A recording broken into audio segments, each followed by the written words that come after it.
On Monday night, the Board of Selectmen reduced the time residents are allowed to water their lawns from every other day to twice a week. The current watering restriction states that the use of outdoor watering systems can now only be run on Tuesday and Saturdays between the hours of 6 and 10 p.m.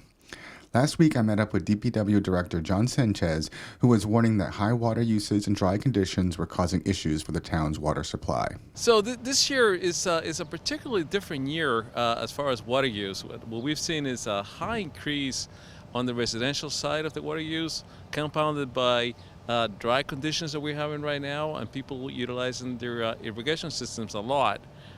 So right now, as of mid-month in June, we're already at the highest demand that we typically see for the entire summer season, which is not a good thing, starting summer pretty much as we're doing right now. As you all know, we depend on how much water we store in the Mill Pond Reservoir, and we also the limited capacity that we have out of the Vine Brook Reservoir.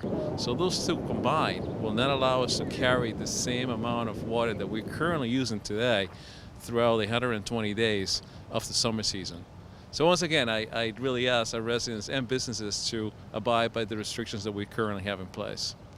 If the situation does not improve, Sanchez said further reductions in outdoor watering, including returning to an outdoor watering ban, may be possible. That's what we're leading to, and this is why we're asking people to really go back to being using a little bit less water than they're currently using, because if there's triggers that we have already built into our reservoir capacity, and if we get to those triggers, then we'll be requiring our residents to go into another water restriction, which we don't want to have to implement. But the full answer is yes. If we get to the point that we have to pick between residential and essential water use and outdoor watering, we're going to pick essential water use. Finally, he said the majority of the increased water use is from the watering of lawns and not businesses, many of which were closed during the time the major increase happened.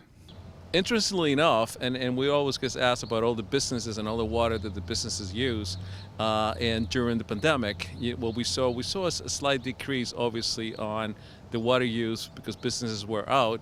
Yet, our residential use kept the demand at about 2 million gallons a day. Now, compare that to 4.5 million gallons a day that we saw just yesterday.